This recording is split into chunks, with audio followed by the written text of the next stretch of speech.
first things first, let's get that junior golf news there, because there's been lots of competitions. Let's start, though, not necessarily the competition, or at least not a competition on the golf course. The England Golf Awards took place this week.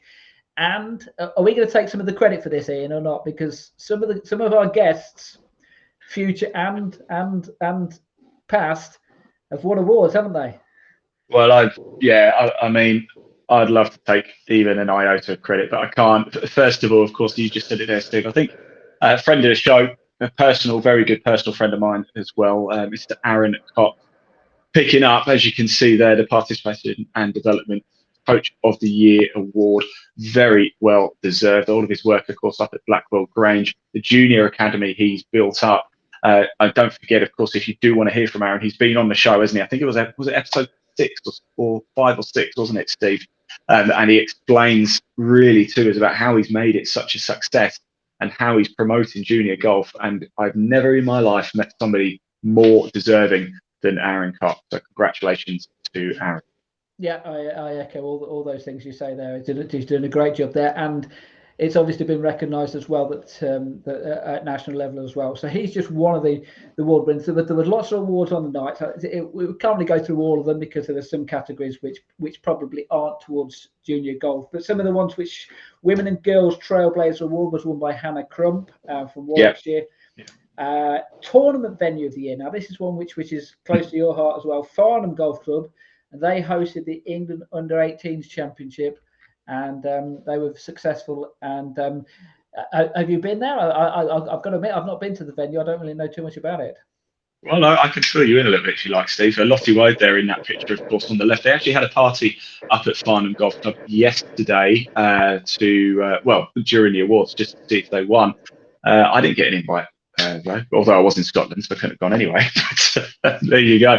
Now, that tournament, the English Under-18 Championship last year, it was also the first ever time an England golf tournament had been broadcast live.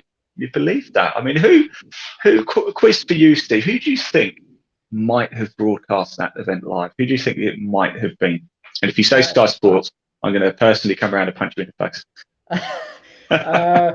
In which case, I'm lost. I have no idea. Content Live Golf, I think. It was, yeah, it was us, of course. And listen, that's nothing to do with them winning the tournament at all, winning the award, because the tournament they set up was brilliant. They just get it. They got behind it. They promoted it. They had a DJ on the driving range. They had coffee vans turn up for local businesses promoting and stuff. It was a party atmosphere the entire time.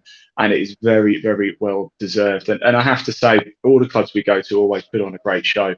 Farnham, they just, to be honest, they just raised the bar a little bit. You know, they just took it to that extra level, and they more than deserve that award. Yeah, well done to them. Another award which we need to mention as well, Young Ambassador of the Year award. Obviously, 4 candidates there for Young Ambassadors. The winner was Kai Williams from Bedfordshire. Now, the reason why it's really important for us to say this is that actually I'm a good friend of Kai's. Kai's going to be coming on the podcast at some stage in the next few weeks or so. So well done to Kai for winning that. We're really proud of you, and I know your mum Amanda is as well. So we'll get him on and we can have a proper chat with him about that and how the event and why he won it and the things that he's done to promote junior golf as well. Now, we'll say past and previous, there was one which didn't quite work out as well as we would have hoped, and that was the County of the Year.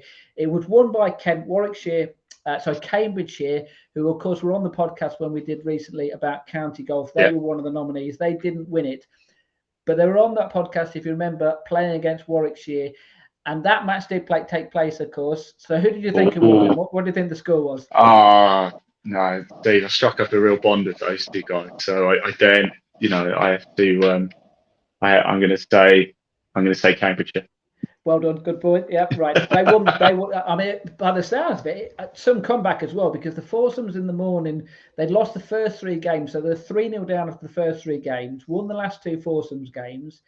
Then lost the first singles game. So it was sat there 3-3. I think there were 7 singles matches to play. and then they walked it. They really played really well from then onwards. In the end, the final score was 9.5, 5.5. So well done to Cambridge, well done to David Gamble, and well done to Warwickshire as well for making it through to the final as well. So well done to both sides. And as you mentioned there was a lot of camaraderie between the two clubs, to the two counties on the show. You could tell, couldn't you, that if one of them wasn't going to win, then they would have been happy for the other team to win. So well done to both of them for that. Yeah, it was fun banter, I would say, definitely. Absolutely, yeah. Now, I could mention some things which have been happening in Scotland as far as news is concerned, but we're going to talk about that more in detail a little bit further into the show, because obviously we are going to be concentrating on Scottish junior golf, though.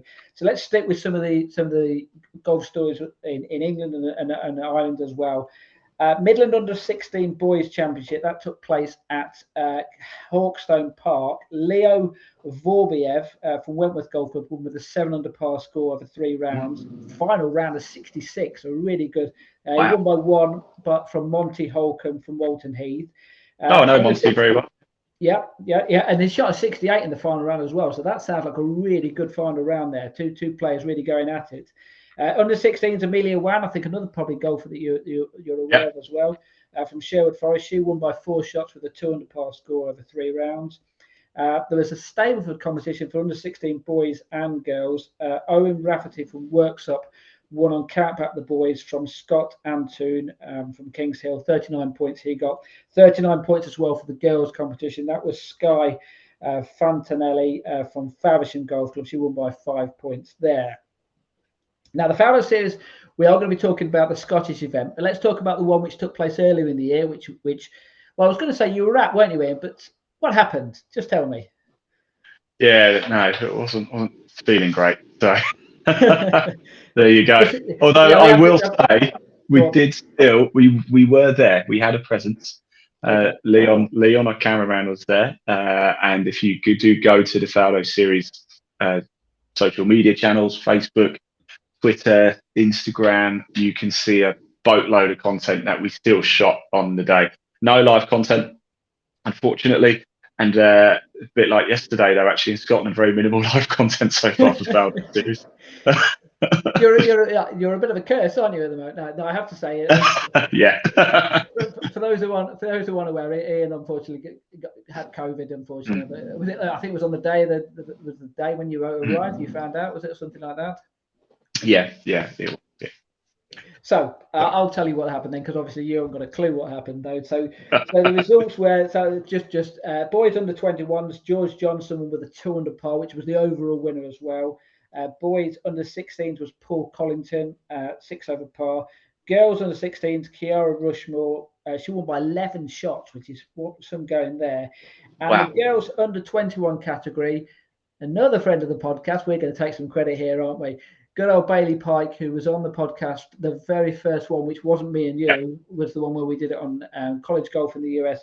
So she's made it through to the grand final, which hopefully will be held over in the UAE.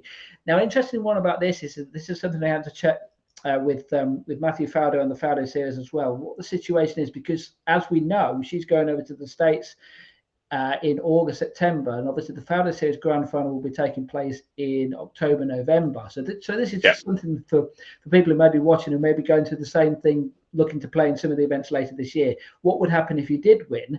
Well, the situation is that obviously you would need to contact your college and say to them, look, we've qualified for this Grand Final. Here's the invite. Matthew has said he's going to send an invite, an official invite to Bailey, so obviously it can go to the college, and then she will need to speak to them to say, right, can I have the week off or whatever, which I don't think there'll be a massive problem with that.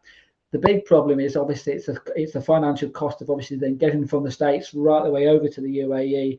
I'm sure they'll sort her out once she's there, but obviously the cost of that. So I know that Bailey is really looking forward to this, but finances might be a bit of an issue there. So I don't know whether you're allowed to do this or not as an amateur golfer, but I know that she would be really keen if there's anyone out there who can help sponsor and things like that, you see. So I don't see why you can't, Steve. So plug it away. Do get behind Bailey Pike. You can get in touch with it. If you don't know how to, get in touch with us here at either Live Golf Now or Junior Golf, Progress Junior Golf, and we can put you in touch if you do want to help out, because I'll tell you what, she's a great golfer. There's a really good interview as well from Rocket Hall with her as well on the Fowler Series social media channels. Do go check it out.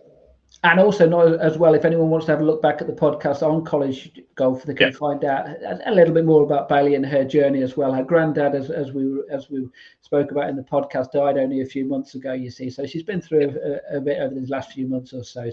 But really pleased for her. So well done, Bailey. I was rooting her from a distance, and so are you probably as well. So. Yeah, and Bailey, funny enough, played at Farnham last year as well. So it's all linked, isn't it? Everything's linked. Absolutely, yes. Yeah. Well, once again, we're not taking the credit for it though. So, right. I have to say as well, tomorrow, Northern Junior Golf Tour, they've got their first event of the year. I'm going to be there at Branket Path Castle. I played the golf course today. It's a stunning golf course with the views in the background and with the castle. What'd you go around in, Steve? What'd you go around in? Well, if I said that I lost my first tee shot, that was a good start. Pulled it straight out of bounds for the first tee shot, but bearing in mind that's my first 18 holes of the year, I can be excused that. But there was a couple of pars in there, so as far as my standard goes, that's pretty good. It wasn't 3 figures, was it? Wasn't 3 figures? It might well have been, but I lost count. Yeah, fair enough. Yeah, but enjoy the game. Enjoy the game. Don't need to score. Absolutely, yeah. Right now, Irish Junior Golf Tour. We did the. They were on the podcast a little while ago when we covered Irish golf. Michael Gallagher was on the show. Yeah. They've had a couple of events in the last few weeks or so. The Spring Tour event, which took place at Dungannon Golf Club. I mean, lots of different age categories for this competition, but I have to mention the under 11s. The gross winner was Parker Bones with a 1 under par 71. The net winner. What did the net score was then, Ian? How many? What was the second? Sorry. So the gross winner was a 71, right. 1 under par. The net winner. I don't know. 4. Get a pretty good guess. 24 under par. No. Get out of it. 24 under par. Close. I wasn't even close. No, well, you got one of the numbers right. You got the 4 right. You're only 20 out there. And net only. And net 48. Highest score on one hole was a 5. So there you go. So 5 gross, that is, by the way. So, yeah. So well done. Fair play. And then a couple of weeks later, they had the Payne Stewart Trophy, which was at Lochern, which, as you remember, is going to be hosting the Champion and Champion events a little bit later on in the year. Once again, lots of different age categories there. I won't go through all of them, but Jackson, Wardlow, Evan Pepper. Actually, Evan Pepper won the gross and the net in his category. Rory Brown also won the gross and net in his category. Quinn Armour, Tiernan Bradley, and Connor Kilpatrick. Now, Tiernan Bradley, bear in mind this was played over 2 rounds. Tiernan Bradley then, right, okay. What was his net score then? So over 2 rounds. So you can base it on what you've just heard with 1 round. Oh, Dave, God, I don't know. I mean, based on what you just said, it could be 33 or it could be 3. Over 2 rounds. I don't know. I'm gonna stick with 4. 35 under par. Oh, it's close then, 34%. Yeah, and then you changed it. Well, I didn't think I was being serious. 35 under par, so cracking scoring out there. But as you remember when Mike... How 35 under par? Yeah. You know, that, I mean, yeah, brilliant, by the way, absolutely brilliant.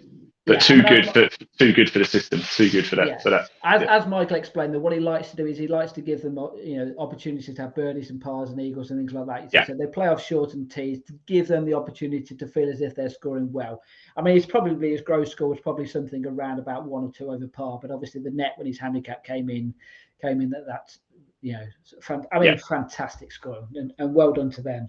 Now, I did say we were going to concentrate on Scottish golf in a minute. Well, we'll just mention, just finally in the news, the Scottish Boys Open and the Scottish Girls Open. The Boys Open took place at Mercer Links. That was won by Dylan Shaw Radford, English golfer. I know Dylan. Yeah, I know Dylan as well. 3-round score of 217, so 4 over par, won by 1 shot from Joe Jones from Wales. He's a Yorkshireman, isn't he? Dylan's a Yorkshireman, I think. It might well be. If I'm being honest, I had a look on the website and he didn't give the name of the club, so I wasn't sure. I think he was a Yorkshire champion, Yorkshire sort of junior champion last year or 2 years ago. I'm pretty certain he's a Yorkshire lad. Is Dylan? I've interviewed him a couple of times. Well, I think you probably know the girls run as well, because Rachel Gawley won the girls competition. I know Rachel very well. Yeah, Absolutely. yeah. 700 par. She won from Philippa Golan, I think her name is, from Germany. So well done to both of those. Now, I did say we were going to concentrate on junior golf in Scotland in a second. Let's just finish, though, with the news. The Scottish Women's Open. Now, the reason why I mentioned this, that it's called the Helen Home Trophy. It was won by Grace Crawford from Scotland, 15 years old, right?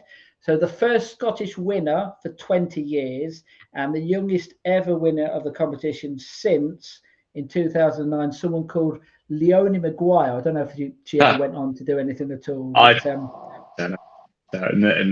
never heard of her. No, that's it. Yeah, and she won with a 400 par score from. Only joking, Leona. Only joking. Absolutely, yes. Yeah, look, Leona, if you want to come on the podcast, we're more than happy to you can take the mick out of this man if you want.